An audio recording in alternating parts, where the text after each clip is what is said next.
Bapak bayangin saudara-saudara kita sekarang hidup tanpa kita enak terang, tanpa listrik, tanpa air, tanpa makanan, nggak boleh ada bantuan kemanusiaan masuk ke sana.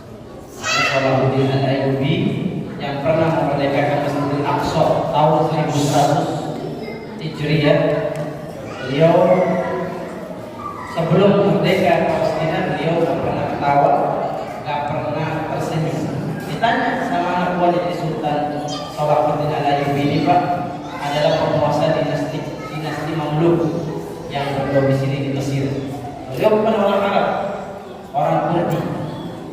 Ya, jadi untuk membebaskan Masjidil Aqsa Palestina nggak harus orang Arab, bisa jadi ada orang Citra lain. Tapi ngelihat bom Israel aku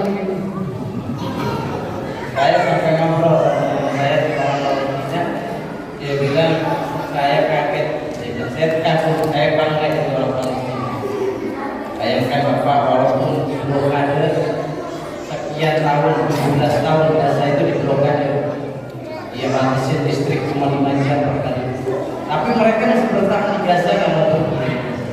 Bayangkan kalau Jakarta deh, di Tralen ini kita di blokade, asap makanan nggak boleh masuk, ya listrik nggak ada, air nggak ada, kira-kira kita kabur atau masih di sini jujur? Tahun rumah dibongkar ada yang akhirnya kabur. Tapi orang-orang Palestina punya hati yang luar biasa. Kita harus akui, ya ini fakta, kita harus akui. Mereka orang-orang berani ahlul syaja'ah, ahlul syaja'ah. Negeri disebut oleh Rasulullah, itu kalau baca Quran, Allah kalau nyebut negeri Palestina pasti dua ujian. Yang pertama negeri yang penuh berkah, yang kedua negeri yang disucikan Allah. Kalau Allah bilang Palestina di Quran, pasti banyak ayat mengatakan itu negeri yang disucikan, Ardul Muqaddasah, atau negeri Ardul Mubarakah. Allah Subhanahu wa taala berfirman, ya, ayatnya masyhur kita sudah baca dalam surah Al-Isra. Bismillahirrahmanirrahim. Subhanalladzi asra bi 'abdihi laylan minal masjidil haram ilal masjidil aqsa alladzi barakna hawlahu linuriyahu min ayatina innahu huwas samiul basir. Maha suci Allah yang memperjalankan di malam hari seorang hamba ini namanya Muhammad ibni Abdullah, diperangkatin malam-malam dari Masjidil Haram Mekah ke Masjidil Aqsa Palestina. Dan Masjidil Aqsa Allah bilang apa? Barakna haulahu, sekelilingnya kami berkah. Apa kalau dengar Masjidil Aqsa, itu Masjidil Aqsa itu adalah sebidang tanah luasnya 14 hektar. Di dalamnya ada beberapa masjid. Ada masjid Qibli, ada masjid Qubatus Safra, ada masjid Umar bin Khattab, ada beberapa masjid. 3 masjid. Izin Allah, saya pernah berkunjung ke sana 2014. Dan Masjidil Aqsa dikuasai oleh Israel 75 tahun. Sekarang Masjidil Aqsa, Bapak Ibu, kalau Masjidil Aqsa stempelnya bukan visa Palestina, tapi visa Israel. Ngambilnya di mana visa Israel? Belinya di mana? Belinya dari Singapura. Karena kedutaan besar Israel ada di Singapura, di Indonesia kan. Alhamdulillah, izin Allah, dari zaman Bung Karno sampai hari ini Indonesia belum ada hubungan diplomatis sama Israel. Jadi kita bersyukur, bangga. Makanya kalau ada orang yang menolak timnas Israel main di Indonesia itu hebat. Tapi dia adalah orang-orang yang mencintai Bung Karno. Kalau ada yang bela-belain Israel, karena kan ada nih orang Kristen di media sosial malah belain Israel, ada nggak? Itu bukan orang Kristen tuh. Ya, itu orang Yahudi. Yang belain Israel cuma orang Yahudi. Yahudinya mancung apa kagak? Yang di Indonesia yang belain Israel, Yahudinya mancung apa kagak? Yahudi kan mulai ya kan, rambutnya bilang, akunya tidak belain Israel. Ya. Di dalam ajaran Yahudi, Siti Maryam yang kita akui Sayyidah Maryam pada Quran surat 19. Sayyidah Maryam itu adalah wanita suci yang nggak pernah disentuh laki-laki sekalipun. Tapi kalau ajaran Yahudi, Siti Maryam adalah orang yang berzina. Nabi Isa dibilang anak haram sama orang Yahudi. Jadi kalau ada orang Nasrani bilang Yahudi, dia Yahudi, dia bukan orang Nasrani, bukan orang Kristen. Yang ingin saya garis bawahi ayat dan bunda dalam peringatan Maulid kita hari ini. Kenapa sih kita harus bela Palestina? Mati-matian, birruh, bid'ah, nafdi, gaya, aqsa, begitu. Demoni di Mesir, di Libanon, mereka punya satu suara. Birruh dengan nyawa, bid'ah dengan darah, nafdi, gaya, aqsa. Kami tebus dirimu wahai Aqsa. Maksudnya Masjidil Aqsa Palestina. Sekarang Palestina bu sisanya cuma 10%. Dulu 100%, tahun 1947. Sekarang 2023 cuma 10%. Sisanya diapain? Sisanya pada kemana?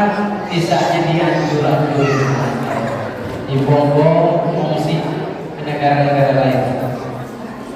Insyaallah ada yang di Eropa, di Asia, di Afrika.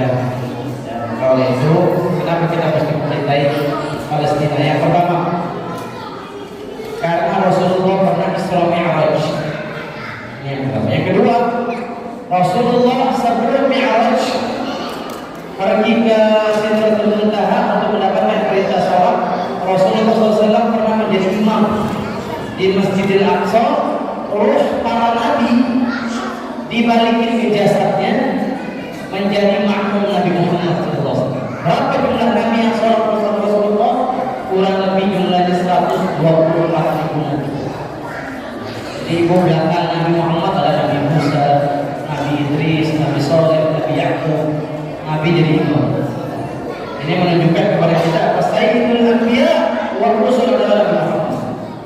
Pemimpinnya para nabi, pemimpinnya para rasul, Nabi kita Muhammad sallallahu alaihi wasallam. Imam, nabi yang terakhir, tapi pertama yang akan buka pintu surga. Nabi kita Muhammad sallallahu alaihi wasallam. Itu alasan saya kedua. Kemudian yang ketiga, ini alasannya bukan alasan agama. Ini alasannya bukan alasan agama, tapi alasannya alasan geografis. Sepakat para ahli sejarah geografis bahwa negara dengan peradaban paling lama di dunia itu adalah Palestina. Indonesia itu belum ada manusia. Mungkin Indonesia baru ada 2000 tahun. Mungkin 1000 tahun lah. Tapi Palestina manusia yang hidup di sana lebih lama dari Mekah, lebih lama dari Madinah, lebih lama dari Amerika Serikat. Kenapa? 10.000 tahun sudah bermukim manusia. Jadi para nabi mayoritas ada di Palestina. Mayoritas para nabi, mau sebutin nabi apa? Semuanya tinggal di Palestina. Lahir dari Palestina, besar di Palestina, meninggal di Palestina. Siapa itu? Nabi siapa bu? Yang tinggal di Palestina. Itu berarti ibu semua kan? Bu, halo, masih hidup? Alhamdulillah. Nabi siapa yang di Palestina?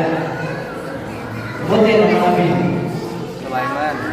Tahu Nabi?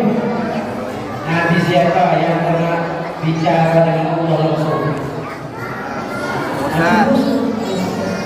Bani Israel. Nabi siapa? Nabi Musa tadi bilang. Nabi Musa di Mesir. Terus Nabi apa lagi? Nabi Sulaiman dari Palestina. Nabi siapa lagi? Bapaknya para nabi, bapaknya Nabi Ismail siapa? Ibrahim. Nabi Ibrahim. Kok bisa Ustaz? Nabi Ismail di Mekah, padahal bapaknya di Palestina. Gimana ceritanya tuh? Nabi Ibrahim kan orang Palestina. Nabi Ismail itu tinggal di Mekah. Nabi kita Muhammad lahir di Mekah, keturunan Nabi Ismail. Ceritanya begini. Nabi Ibrahim punya istri namanya Siti. Nabi Ibrahim bisa Siti Aminah. Nabi Ibrahim punya istri siapa yang pertama? Ibrahim. Siti Sarah. Siti Sarah orang apa? Palestina. Nikah 86 tahun nggak punya anak. Oh, udah bikin anak, gimana caranya gak dapet anak? Gimana? Nabi kalau mati dia berharap apa? Ada penerus dakwah, penerus risalah Allah. Siapa yang nerusin saya kalau saya mati? Akhirnya Nabi Ibrahim alaihissalam diizinkan untuk berpoli. Itu nggak ada yang ngomong. Boleh nggak poligami? Nah, jawab boleh bapak-bapak. Ini kita lagi cerita Nabi Ibrahim, bukan cerita kita masing-masing. Boleh Ustaz. Boleh. Nggak boleh istrinya masih. Nabi Ibrahim kan, nikah lagi sama siapa? Waktu Nabi Ibrahim alaihissalam ya ke Mesir dapat budak yang dimerdekakan namanya Siti Hajar, dibawa ke Palestina. Ibu bayangin, istri tua, istri muda satu rumah. Kira-kira tuh rumah bakal berapa apa kagak? Oh, kalau istri tua muda satu rumah, berapa apa kagak? Wah, ini perang Israel Palestina. Ini menunjukkan kepada kita, Pak, perempuan itu sifat dasarnya cemburu. Kalau istri kita gak cemburu, berarti bukan perempuan. Perempuan pasti cemburu. Kita mesti sabar. Jika kita jangan marah-marah dan kasar. Nabi Ibrahim Siti Sarah cemburu. Cemburunya awalnya biasa-biasa aja gak cemburu. Tapi ketika maaf lahir batin nikah sama Siti Hajar, Siti Hajar langsung hamil. Tuh bayangin, baru nikah sebulan udah hamil. Siti Hajar, Siti Sarah 80 tahun nikah belum hamil. Tambah ngiri gak? Ngiri gak? Mana istri tua? Apa yang dilakukan Siti Sarah? Dilubangi Siti Hajar 3 lubang. Ibu ini dilubangi 3 lubang karena istri tua Siti Sarah. Apa yang dilubangi? Mohon maaf nih. Yang pertama 2 lubang telinga. Makanya kalau ada perempuan nggak anting di kuping pakai anting, dipertanyakan ke perempuan itu syariatnya Nabi Ibrahim melalui Siti Sarah. Jadi kalau Siti Hajar punya syariat sa'i, Safa Marwah, betul? Siti Hajar dan Nabi Ismail alaihissalam. Siti Sarah punya syariat dari beliau, ya alaihi wassalam, yaitu intim perempuan. Makanya baru lahir bayi ditindik. Itu sebenarnya berawal dari kemarahan, emosi. Siti Sarah emosi sama Siti Hajar. Ini dijelaskan oleh para ulama. Ditindik 2 tindikan. Yang ditindik Siti Hajar. Jadi dulu perempuan nggak ada yang pakai anting. Laki perempuan nggak ada yang pakai anting. Di zaman Siti Sarah terdahulu dia akan melahirkan Nabi Ismail ditindik 2. Tindik lubang yang apa lagi? Tindik lubang kemaluan, alias kita sunat. Jadi pro kontra di kalangan para ulama. Ada yang membolehkan perempuan di kita, ada yang tidak boleh. Tapi saya termasuk orang yang cenderung bahwa wanita yang baru lahir, perempuan sudah lahir di kita. Ya, untuk mengurangi syahwatnya dia, nafsunya dia, biologis. Ini secara umum berkembang. Ibu yang dimuliakan Allah 3 lubang. Nabi Ibrahim kaget, kok istri saya dikasarin begini. Istri saya diperlakukan semena-mena sama Siti Sarah. Akhirnya apa? Allah kasih wahyu dari Palestina, kamu bawa tuh Ismail ke kota namanya Mekah. Dari poligami melahirkan syariat. Jadi jangan ngomongin poligaminya, kita lagi ngomongin sejarah. Dari Palestina dibawa ke Mekah. Dalilnya apa? Bapak Ibu bisa buka di Quran surat Ibrahim ayat 37. Surat apa? Ibrahim ayat 37. Apa kata Allah Subhanahu wa taala? Bismillahirrahmanirrahim. Rabbana inni askantu min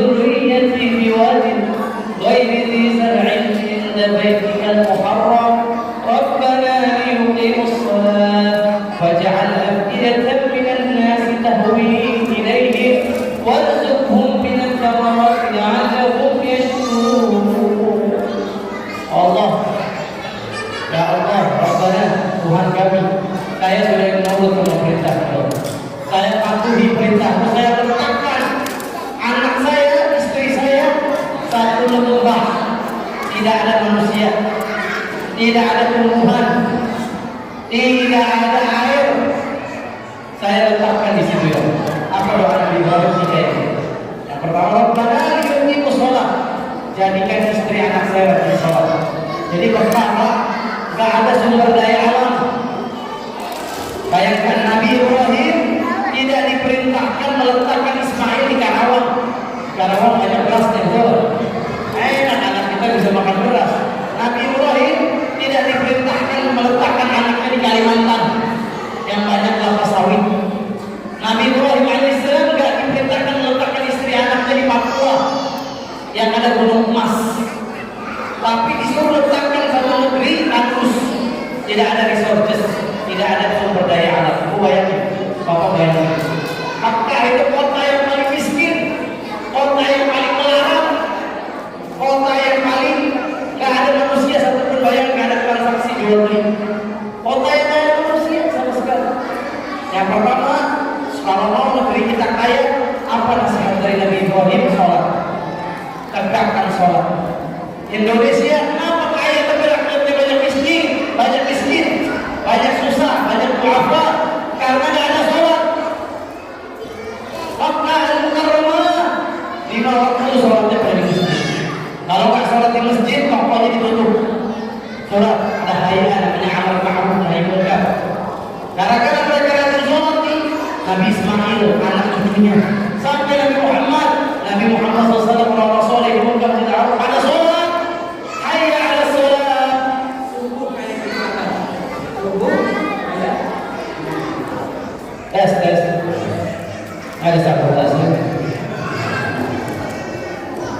Oh, nggak ada air, nggak ada manusia. Sholat dari kaki Ismail turun air zam-zam. Gara-gara sholat, emaknya sholat mesti aja. Gara-gara sholat, tahun 1970 Saudi Arabia dikasih minyak bumi. Sekarang hari ini 13 juta barel per hari. Belum habis sholat. Indonesia punya segalanya dari Aceh sampai Papua, tapi kita lihat kalau subuh, mohon maaf lahir batin, subuhnya sampai kayak gini kan? Bro, subuh sampai kayak gini kan? Insya Allah. Saya mau nanya nih ketua DKM, subuh berapa jamaah jujur?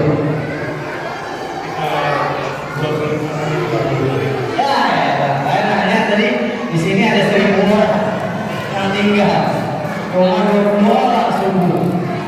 Jangan mimpi Palestina kita merdekakan kalau subuh nggak bisa jumlahnya kayak sholat Jumat. Jadi kesuksesan umat Islam, saya apa itu punya PR. Kalau bisa bikin Masjid Ar-Rahman sampai keluar tuh seluruh umat Islam di pada sholat di Masjid Ar-Rahman, itu tanda sukses umat Islam kita. Amin. Siap dari Palestina besok ini. Ibu bapak yang dimuliakan Allah Azza wa Jalla. Rabbana liqimus shalah. Yang kedua, faj'al afidatan minan nasi tahwi ilaihim. Jadikan hati manusia kalau melihat anak saya itu tega, tahwi. Cenderung senang melihat anak saya, istri saya. Artinya jangan sampai mengganggu, jangan sampai menyakiti, jangan sampai menipu, membohongi. Nabi Ismail baru di Mekah nikah sama suku Jurhum dari Yaman. Dari Yaman lahirlah Nabi Muhammad SAW, asapnya mulia. Itu doa Nabi Muhammad. Tiga, warzuqhum minats tsamarat. Beri mereka rezeki buah-buahan. Ibu sampai hari ini kalau umrah ke Mekah Madinah, semua buah-buahan ada. Padahal nggak pernah ditanam di Mekah. Mau buah rambutan ada, buah durian ada, mau buah apa lagi? Buah semak, buah bengkoang, ada semua di Mekah. Padahal nggak pernah ditanam dan nggak bisa ditanam, nggak tumbuh. Allah datangkan dari segala penjuru dunia buah. Itu doa Nabi Muhammad. Ya, Bapak Ibu yang dimuliakan Allah Azza wa Jalla, percuma kita ngadain Maulid Nabi kalau umat Islam nggak ada yang sholat. Saya sudah sedih nih ketua DKM, saya curhat sama dia Rahman. Kata saya nggak berani curhat. Saya ceramah di Raja Itu mewah panggungnya, yang hadir ribuan. Saya ngobrol setelah pengajian di rumah ketua panitia. Pak, saya mau nanya, ini anggaran habis berapa? Bapak pasti kaget tuh. 150 juta. Itu orang berkeluarga ngumpulin duit. Bikin panggung yang megah, semua pakai kursi, ornamen. Terus saya tanya, ini sungguhnya pakainya kayak begini gak? 1.000 orang ini pada datang ke masjid. Wah Ustaz, jangankan 1.000 orang, 100 orang aja gak ada yang ngumpul. Terus buat apa yang 150 juta? Bikin maulid Nabi. Nabi mau mati, yang disebut sama Nabi adalah as-salah. As-salah, wa ma malakat aymanukum, sholat kalian sholat. Nabi pingsan sadar, yang ditanya, mereka udah pada sholat. Ada umat di akhir zaman, yang umat Nabi Muhammad, tiap tahun ada yang maulid, tapi sungguh gak di masjid. Mana cintanya dia sama Nabi Muhammad? Ini cinta palsu, cinta bohong-bohongan, cinta bercanda.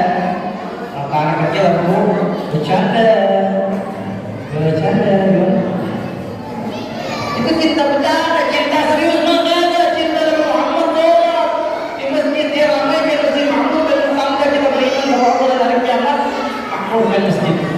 Allah berfirman, Innama ya'muru masajidallah man amana billahi wal yawmil akhir wa aqamus salah wa atuz zakah wa lam yakhsha illa Allah fa'asa ulaika an yakunu minal muhtadin fa'asa ulaika an yakunu minal muhtadin. Kalau kamu benar beriman sama Allah kiamat, makmurkan sholat, dirikan sholat di masjid, makmurkan zakat, dan tidak takut kecuali hanya Allah. Nanti kamu akan selalu bersyukur. Setuju? Tidak ada yang bisa menggodai, tidak ada yang bisa menipu iman kalau sudah wajib di masjid. Jadi itu yang ingin saya nasihati diri saya. Maulid Nabi boleh nggak? Boleh, tapi ngajak orang untuk jadi umat Nabi Muhammad boleh. Bukan maulid Nabi sekedar tapi gak sholat di masjid. Al-Zanzi, Diva, Khatib, Al-Aqtas, Al-Haddad, tapi di masjid sholat pendek juga. Abdullah bin Umi Maktum, orang buta, datang ke Rasulullah, ya Rasul, saya buta, gak ada yang nonton saya ke masjid. Apakah saya dapat rukhsah keringanan supaya gak sholat? Nabi sempat kasih dia keringanan. Yaudah deh, karena kamu buta, boleh sholat dulu. Tak selang berapa waktu lama Nabi panggil lagi sama dia, Abdullah bin Umi Maktum, ta'al sini. Engkau kan buta, tak bisa melihat. Pertanyaan saya, kupingnya dengar gak? Kupingnya tuli gak? Oh enggak Rasul, kuping saya dengar. Kamu dengar gak azan? Hayya 'alas shalah, hayya 'alas shalah. Oh dengar Rasul, saya memang buta tapi saya gak tuli, saya dengar azan. Apa kata Rasulullah kepada Abdullah bin Umi Maktum? Idzan fa'ajib. Kalau begitu wajib penuhi panggilan azan. Gak ada alasan bagi orang yang punya kuping dengar azan tapi gak ke masjid, berarti imannya dipertanyakan. Bahkan ada hadis yang dahsyat, al-jafa'u kullul jafa' man sami'a nida'an yunadi ilal falah falam yujib. Orang itu munafik hatinya. Kalau udah dengar azan tapi gak mau datang ke masjid. Maka sekarang kayak kita ini Pak, setelah acara kita ini, ayo deketin diri kita sama Allah.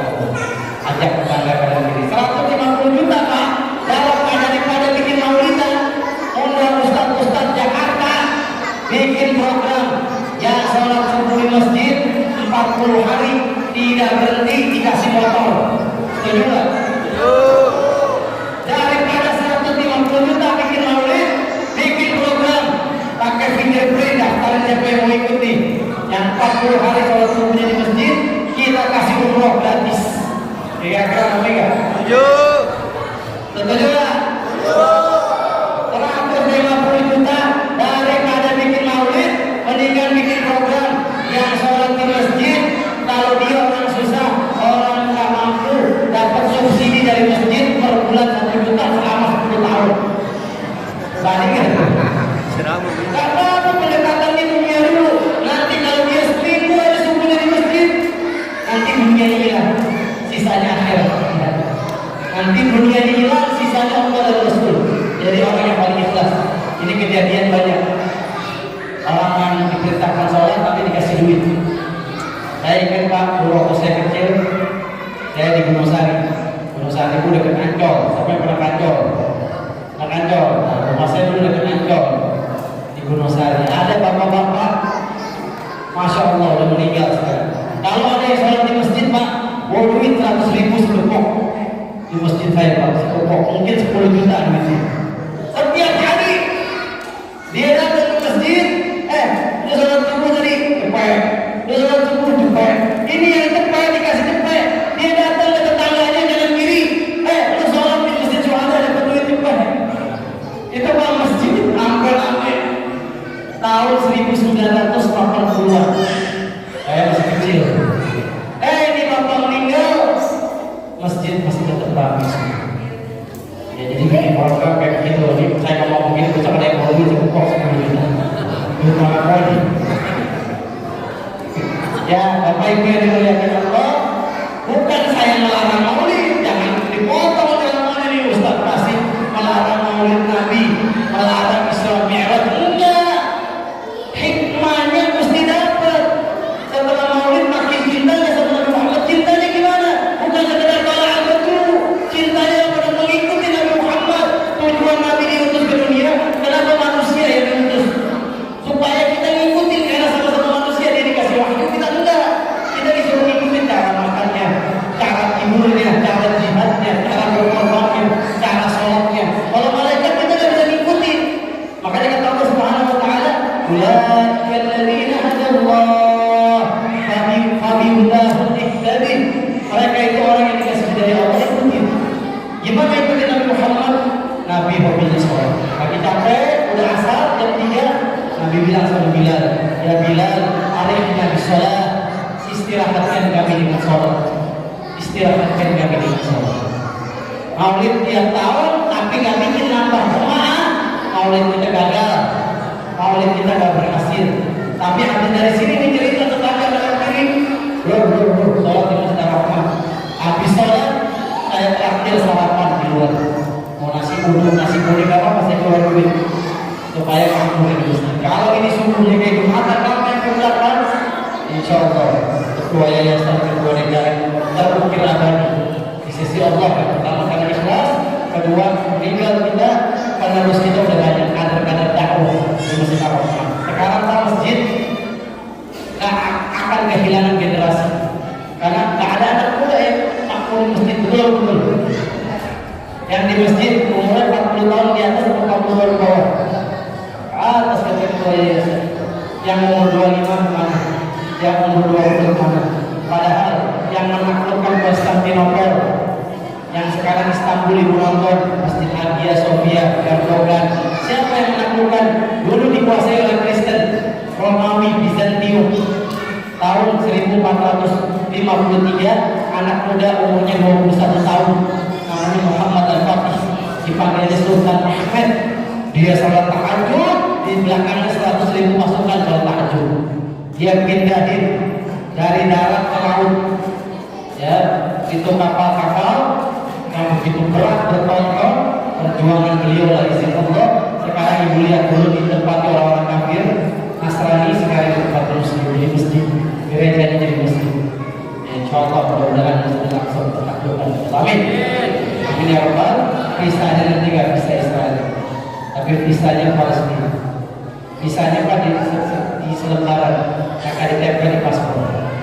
Semua negara yang ada visa di paspor, paspornya visa Israel nempel, nggak bisa masuk Malaysia, nggak bisa masuk Irlandia. Irlandia walaupun negara kafir, dia mengakui. Dulu tahun 1700 Sultan Utsmani pernah mengirim bantuan beras, bantuan gandum waktu mereka kelaparan. Di mana ada kerajaan Islam, tidak Islam, pasti di situ ada kemakmuran. Lihat Hamas masuk ke rumah orang Israel, ada anak kecil, ada perempuan gak dibunuh. Tapi Israel yang ditargetkan justru anak kecil. Tadi pagi bayi baru lahir di Tuhan, itu ditarget mereka dibom. Itu bedanya Islam sama orang kafir. Muslim sama kafir. Muslim gak pernah wanita, gak pernah anak kecil.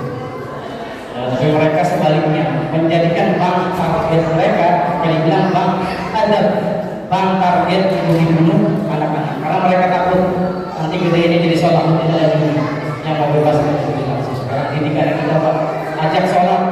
Saya mohon maaf, saya nggak setuju kalau ada pengurus masjid kasar, kalau nyuruh anak diem. Ini mereka dunianya main-main teriak, ini dunia mereka main-main. Malah kalau bisa masjid Ar-Rahman bikin playground di belakang sebelah perosotan. Setuju. Aman. Setuju nggak? Setuju. Setuju nggak? Anak kecil mana yang anak-anak? Hei. Kalau masjid ada playgroundnya setuju nggak? Setuju. Bikin playground rumah masjid ramah anak. Jadi kita lagi ngaji ini mereka main di luar ya Pak. Dari kecil deketin masjid. Bu, boleh nggak bercanda lagi sholat? Boleh nggak? Oh boleh. Boleh kalau anak kecil belum balik. Ketika Rasulullah lagi sholat, itu Hasan Hussein nemplok di belakang badan Nabi, hadis Sahih Bukhari. Nabi lagi sujud, Hasan main perosotan. Rasulullah SAW besar badannya, tinggi main perosotan. Lagi sujud Nabi, Hasan Hussein. Lama Nabi sujudnya, sahabat kaget. Sujudnya mungkin 1 jam. Sujudnya 1 jam, sahabat bertanya, ya Rasul, apakah datang wahyu? Karena ada wahyu untuk lama sujud. Apa kata Nabi? Ma'urid an uz'ij ibniyya. Saya nggak mau ganggu 2 anak saya bermain. Oh, gara-gara main berhenti sujudnya lama tuh. Gara-gara main, nggak mau cucunya tersinggung, nggak mau cucunya tersakiti. Ya nanti dia nggak cinta masjid. Coba bapak bayangin. Nih, kita mau ngomongin metode mendidik anak yang berisik di masjid. Yang pertama, yang kedua, saya minta tolong, saya minta penilaian dulu. Yang pertama begini, datang nih teriak-teriak ibunya. Ada satu pengurus masjid, dia tarik. Kamu kalau mau berisik di rumah ya, di masjid mah tempat ibadah, tempat sholat. Yang kedua, kalau sholatnya ini takbiratul ihram sampai sholat, ikutin imam, om kasih duit 10.000. Kira-kira mana yang lebih enak? Mana yang lebih enak? Ini mah makan duitan. Yang pertama, dia nggak bakal balik lagi ke masjid. Apa dia katakan sama teman-temannya dia? Oh, nggak enak ya Rahman. Saya ke masjid, lagi main di masjid, malah diomelin, disuruh pulang. Dia nggak mau ke masjid. Masjid menurut dia tempatnya asyik. Tapi kalau dari depan pintu disambut senyum, dikasih permen, dikasih minum, dikasih kue, dikasih buah, senyum. Nah, boleh berisik tapi habis sholat. Nah, boleh berisik tapi habis selesai pengajian, insya Allah menghujam dia. Dia cerita ke teman-temannya, kalau mau tempat asyik ada tuh masjid Ar-Rahman, orangnya baik, ini saya dikasih kue, ini saya dikasih buah-buahan. Sekarang dia tuh masjid-masjid gak ada anaknya. Bahkan menurut data BKKBN, saya ngomong berdasarkan data, 15 tahun lagi Indonesia akan kehilangan generasi muda. Kenapa? Yang pertama, sudah banyak anak kecil yang pakai narkoba. SMP sudah banyak yang aborsi. Apa tuh aborsi? Anak buangan orang salah iman. SMA sudah jadi bandar narkoba. SMP kuliah udah di penjara banyak. Indonesia kalau didiemin nih kali ini anak-anak yang di masjid akan kehilangan generasi selanjutnya. 10 tahun kita bakal punya presiden nanti pecandu narkoba. Kita pun sekarang aja udah bukti. Ada nggak presiden hafiz Quran di Indonesia? Dari Bung Karno ke hari ada nggak presiden hafiz Quran? Jujur, mau nggak punya presiden hafiz Quran? Dari anak kita, dari anak kita jadi hafiz Quran. Makanya Pak DKM, Pak biasa saya punya pesantren di Bogor, dicariin di Kretek, yang mau mondok, kasih tahu sama pengurus, gratis nggak usah bayar. 3 tahun jadi hafiz Quran 30 juz. Karena apa? Imam Syafi'i kan lahirnya di Gaza. Imam Syafi'i lahir di Palestina. 7 tahun udah hafiz 30 juz. 30 juz itu umur 7 tahun. Umur 12 tahun udah jadi imam masjid. Jadi imam nggak harus belum balik. Kalau dia habis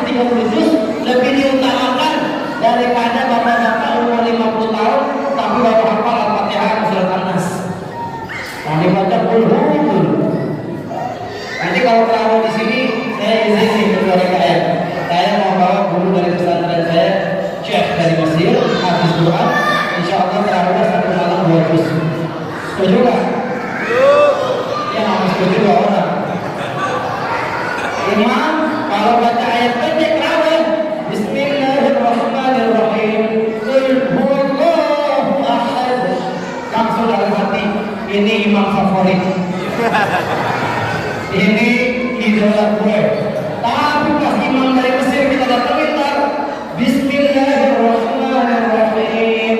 Idza waqa'atil waqi'ah laisa liwaqa'atiha kadhibah. Dalam hati ngomong iki imam sedang. Lama ini imam stres. Udah tahu sinetron nungguin Ikatan Cinta. Lama lagi sholat. Nah, insya Allah kita jadi umat Islam yang naik kelas. Setuju nggak? Mau nggak jadi umat Islam yang sekarang atau naik kelas? Kalau maunya SD dulu mau SMP. SD pengen SMP, SMA kuliah. Kuliah pengen jadi dosen, jadi profesor. Itu pun di Islam kita. Makin belajar makin pintar. Nggak kayak begini terus Islam. Kita mau jadi Islam yang berkualitas. Nanti dari anak-anak kita, insya Allah mereka jadi presiden Indonesia pertama yang hafiz Quran. Itu kita juga terus. Nanti jadi gubernur, hafiz Quran ini kelihatan jadi gubernur. Kalau yang ini jadi pemilik pabrik, karyawannya 100.000. Begitu, jangan jadi PNS, jadi pegawai, jadi TKI, jangan jadi tuan rumah di negeri sendiri, insya Allah. Dengan apa? Mengamalkan Islam, mengamalkan Quran, baca Quran, ditadaburi ya. Baca Quran, mudah-mudahan kita maju sukses berkembang. Amin. Terakhir kita masih berdasarkan kebiasaan diri, biasakan diri zikir, biasakan diri sholawat. Nanti kita matinya mudah. Daripada la ilaha illallah. Tiap kali main handphone, kagak pernah zikir, kagak pernah baca Quran, nanti takutnya langsung nggak pernah lagi main handphone, dapat miskol dari malaikat Israel. Kalau dapat miskol dari malaikat Israel, handphonenya dibuang atau dipindahkan. Gua dapat miskol malaikat Israel, handphonenya diangkat atau dibuang. Hah? Dibuang. Ya, nanti melakukan kebiasaan itu, biasakan jadi amal soleh, ibadah otomatis kita jadi Islam. Karena diri oleh yang berikan soleh. Al-Fatihah. Amin amin ya Allah. Ya Allah yang punya tiga soleh yang hadir hari ini ya Allah. Apabila mereka punya utang sebelum keluar menjadi sendiri, lunaskan utang-utangnya. Di antara kami ada yang belum dihitung, berikan dunia yang soleh, dunia yang soleh. Di antara kami ada yang belum punya keturunan, berikan keturunan yang soleh-soleh. Amin. Ya Allah, kami nggak tahu kapan kami wafat, tapi satu permohonan kami, wafatkan kami dalam husnul khotimah, wafatkan kami dalam keadaan kami beribadah taat kepada Allah. Ya Allah, saudara-saudara berjasa yang lagi dikumpul habis-habisan tentara Zionis Yahudi laknatullah, hancurkan mereka berkeping-keping ya Allah. Berikan mereka perpendah belahan ya Allah. Jadikan kalimat kaum muslimin kalimat yang sama, kalimat persatuan di atas tauhid. Kaum muslimin Gaza ya Allah, berikan kekuatan kesabaran. Yang mati di antara mereka jadikan syahid di sisimu ya Allah. Rahmati yang wafat di antara mereka ya Allah. Washfi marwahum, sembuhkan orang yang sakit di antara mereka ya Allah. Ya Allah ya Rahim, yang kehilangan anaknya ya Allah, jadikan anaknya tabungan di surga buat mereka ya Allah. Ya Allah ya Rahman, kami belum bisa pergi ke sana ya Allah untuk menolong mereka, untuk membantu mereka.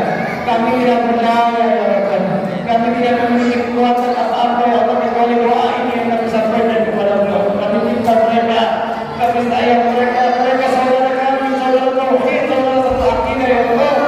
Berikan pertolongan kepada mereka ya Allah, berikan kemenangan kepada kaum mujahidin Palestina ya Allah, berikan kemenangan ya Allah. Allah ya Rahman, setiap detik mereka kehilangan orang-orang yang mereka cintai, gedung-gedung berhancuran, rumah-rumah ya Rahman. Kami nggak bisa melihat penderitaan saudara kami ya Allah, selalu tahu ya Allah. Segera kirim tentara bala bantuan ya Allah, segera kirim tentara dari langit ya Allah untuk menghancurkan Zionis kafir Yahudi laknatullah alaihim. Hancurkan mereka segera ya Rabbal Alamin. Mereka tidak bisa punya makan dan tidak punya minuman ya Allah. Berikan mereka kecukupan ya Allah, berikan mereka kekenyangan ya Allah. Makanan dari langit, makanan dari sisimu ya Allah. Ya Allah, Ya Rabbal Alamin, jadikan di antara rahim istri kami mujahid yang membebaskan Palestina ya Allah. Berikan kami kesempatan ya Allah agar bisa memiliki peranan dalam kami di Palestina. Kami bersama mereka dan kami demi Allah akan selalu bersama mereka. Rabbana atina fid dunya hasanah wa fil akhirati hasanah wa qina adzabannar. Walhamdulillahirabbil alamin. Terima kasih. Minta maaf kalau ada kata-kata salah. Sampai ketemu besok bersama kemudian. Assalamualaikum warahmatullahi wabarakatuh.